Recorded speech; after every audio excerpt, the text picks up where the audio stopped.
Hey friends, you're watching BrainStormAcres. I'm Henry. And I'm Irene. And today we're in the greenhouse, but not for maybe the reason that you might think.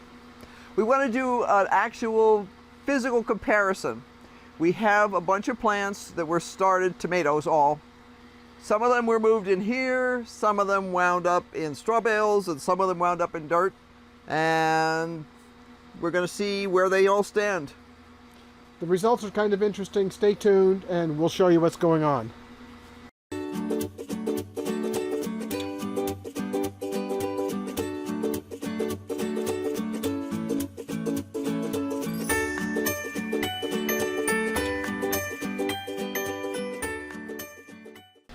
Now, I think it's pretty obvious that we have two different sizes of tomato plants in here. The ones on this end are much bigger. Then they were started almost a month apart. The biggest ones down here were all started in March on the 22nd, and that includes all of these big ones here as far as here. These last little guys here were started a month later, April 23rd.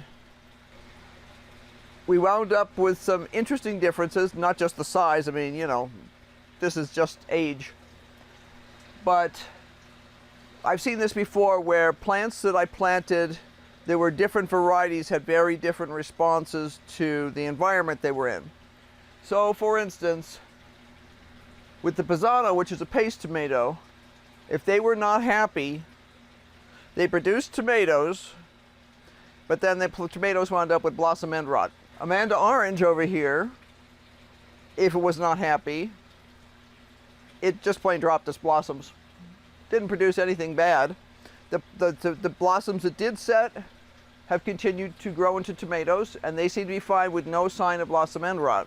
The Gardener's Delight, which is a cherry tomato, dropped a lot of blossoms, but the trusses that have set appear to be doing fine, no sign of blossom end rot from anything. So you've got three different varieties and three different responses to the environment. Early on, one of the problems we had was our temperatures were all over the place. One minute we were worried about it being 104 in here, the next minute we were worried about the tomatoes freezing. Now obviously most plants don't care for that at all. Our earliest plants in here were just these big ones.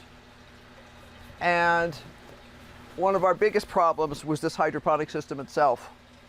It was simply not being managed quite right. We were having problems with the nutrition that we didn't realize because of the changes in water and things like that we were experiencing. We were also having trouble with one of our meters. That doesn't help anything. You think you're eating the right stuff and you're not. So we've replaced the meter. We understand the issues. We're having trouble with our makeup water now. So our makeup water is set up so that it's not changing the pH of the water in the hydroponics tank. And we've also had extreme heat. So the extreme heat now we can fix a bit because we have a swamp cooler set up now to help cool the place on days when it gets really hot. And that helps a lot. We can keep this end of the greenhouse a lot more comfortable. The fact that it gets extremely hot in here makes the plants consume more water, which means that the hydroponic stuff was getting totally out of whack before. Now that we've got makeup water that's the right pH, it should be fine. We shouldn't have that problem anymore. This is the second batch of plants that was planted. So these are the ones that were started later. And you can see that's about 3.5 feet tall. These are also as tall. They've just been laid down to give them more space to grow. The initial plants that were planted in here are huge humongous.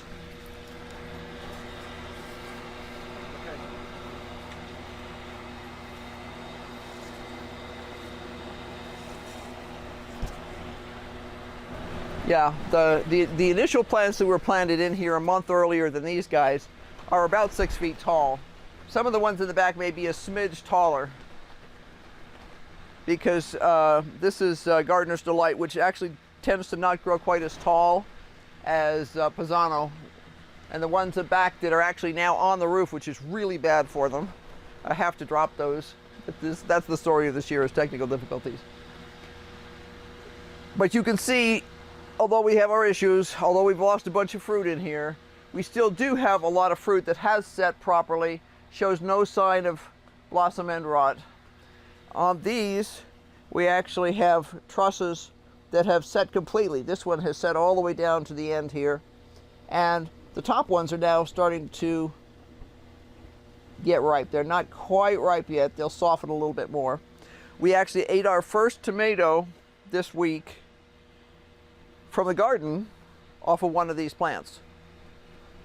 One of the cherry tomatoes out there was ripe. This one here probably would be totally edible, but we're trying to let them get perfect, of course, because we're at home, we might as well enjoy them.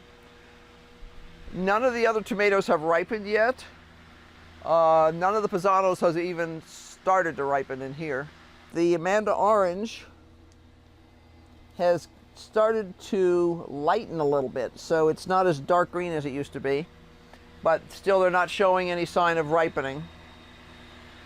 But they are getting bigger and bigger. There's an Amanda orange down here that's, you know, this big around now.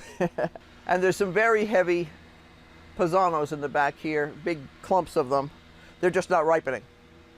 So we'll have to see how the ripening goes, because we're not growing tomato plants, we're growing tomatoes. So in the long run, although these plants look really awesome, I love it when you find random seeds that have floated in from somewhere. Although these plants look awesome and they're setting a whole bunch of fruit, unless it ripens correctly, it's a zero. So what we have to look at in the long run is actual production. But in the short run right now, all we can judge by is what the plants look like, how much fruit we seem to have set.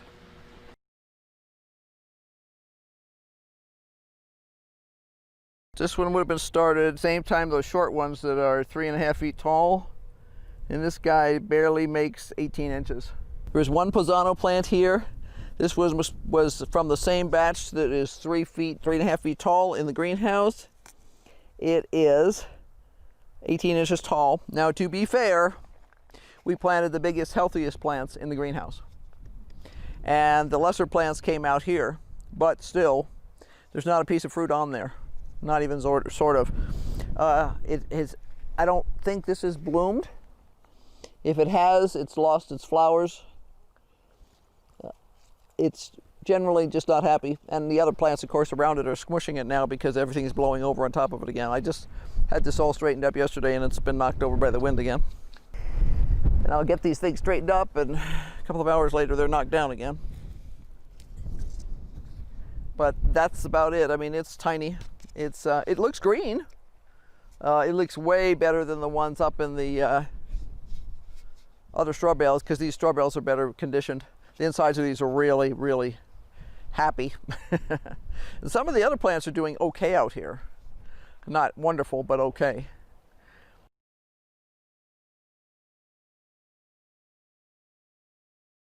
This is a gardener's delight over here. This is actually an opalka that fell over on it. But the gardener's delight here is about 38 inches tall. This one is to be compared in terms of when it was started. It compares to the tall ones in there. So this was started the same time as the gigantic 6-foot ones were. It's obviously had the stuffings knocked out of it. Right now it's got a plant falling over on top, which doesn't help. These plants in here in this straw bale garden are much healthier than the ones in the other, because these straw bales are conditioned better. I'm convinced that's part of it. But still, we have no flowers. I mean, there's no fruit on this at all. There's no fruit. I take that back. There's a couple of tiny little itty bitty dime-sized, nickel-sized plants in there. Okay, this is a gardener's delight here. And I was just telling Henry, I said, there's an entire truss of tomatoes missing off of this. We actually got our first ripe fruit off of this plant yesterday.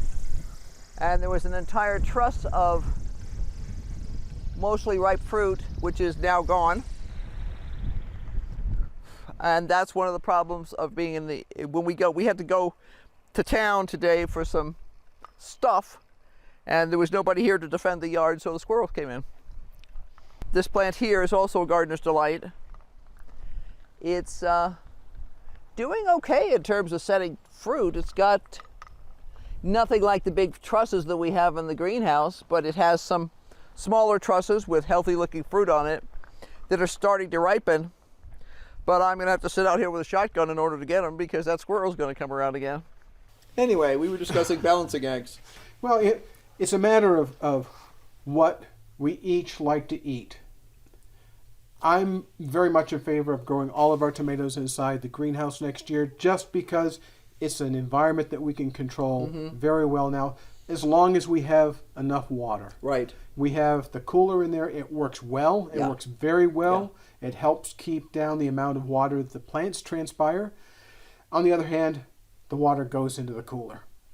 But I think it probably balances out. It'd be interesting to actually do the math on it. I suspect that the amount of gallons of water that we actually use per day probably comes out about the same.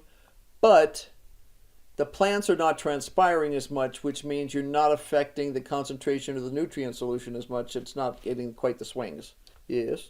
Want to make sure, huh? I want to. Today's been one of those days. We blew up the car. Well, we didn't blow it up, but a major piece of it started burning oil like crazy. Right. So we had a major unexpected expense today. And so far, it's been windy. You can't hear what's going on outside. Our field recorder shut off. The camera ran out of batteries. I think it's time to call a halt to this. What I'm going to do is go ahead and put all of the data that Irene talked about today and what we talked about that you may not know we talked about in the show notes, so you can take a look at it. My forward view is next year, all the tomatoes in the greenhouse. I may experiment with a bed in the yard of tomatoes. And I would be tempted, since the bed here, rotted straw bale bed number 1 is most protected by the house, that could become a tomato bed next year. It's doing so well for the squash and cucumbers that, boy, I'm really but I don't want to. But I don't want to put squash and cucumbers in there again next year. Exactly. So next year we put a nightshade in there. We're experimenting to see what we can grow that doesn't hate the heat. The tomatoes don't hate the heat. Well, they actually like it quite a lot. But they don't like the wind. Well, they don't like the wind, and they're not liking it when it gets a whole lot above 110, 115, which, unfortunately, until we got the water sorted out with the water company, we were up 120 a bunch of days, and I think that probably is one of the things that caused a lot of the blossom drop. Probably. And we know that Amanda Orange hates the cold breeze. Yes, she dropped every flower that came out on that branch. But we can reorganize the greenhouse for next year, grow the tomatoes in there, probably have a bed of tomatoes in the garden, just a bed. And that'll give me more room in the garden to grow concentrated crops of things beans and peas. And then ground cherries. Well, we've got a bunch of fruit that big right now. Oh wow! So we have to wait for, obviously that's just the outside. Right. So we have to wait for them to fill out and fall off so that we can eat them. But if we decide we like them, that could be another bed. That's another nightshade. They also have not been thrilled with the wind, but they're doing okay considering. Are you thrilled with the wind? No, I'm really kind of over it at this point, as they say. But at least it's not as bad as it was 5 or 6 years ago. It's bad enough. Let's put it that way. You don't want to plant the same family of plants in the same location year after year if you can avoid it. Well, and it's not just a nutrient issue, it's also a pest issue. It just went off again. That's okay. Keep on talking. Wow. Anyway. I think this is a really good time to call. To say goodnight, friends. Have a nice evening. Have a Mai Tai on me. Enough technology foo. Yeah, enough technology foo. But I think next year we probably will ditch most of the tomatoes in the garden, and that will give me room for other stuff out there. Right. We're also going to be debating how we're going to try and create a little bit more windbreaks, where we're going to be putting more wind-sensitive plants. If we have plants like my spinach is loving being up against the side of the house because it's way cooler there, can I grow it out in the yard as long as I'm willing to put shade over it? I think the answer is probably yes. We have a whole lot of questions and a whole lot of tentative answers. Right. It's going to be interesting to see how that all Right. works out. Well, look, thanks very much for watching this technologically challenged. Really? Okay. Thanks very much for watching this technologically challenged show. We hope you enjoyed it. We hope you could hear the stuff that we said outside, and that you can appreciate the complexity that we deal with in gardening here in the high desert of northern Arizona. Right. It's not simple, it's not easy. If it was easy, everybody would be doing it, and there'd be no problems, and there'd be no fun. I think his definition of fun is a little different than mine is today. Thanks very much for watching. Don't forget to like and subscribe, and push the bell so that you get notifications, because we're going to continue to do more things like this. Right, and we'll bring up the issues that people deal with all over the U.S. and across the pond too. So, you know, every place you live, do be the good, the bad, and the ugly when it comes to gardening. Yeah, and don't forget, we have a giveaway going on that will go until Friday night at 5 p.m. Pacific time. So if you haven't entered, go ahead and enter. Right. All you need to do is click on the card that I put up here for the entry. Right, because the comment you have to comment on, you have to be a subscriber, you have to comment on that particular video, and if you're a beginner, be sure to put the word beginner in your comment, because there's going to be a special extra drawing for beginners. Thanks very much for watching. We'll talk with you later. Bye. Bye. Oh, Lord. Boy.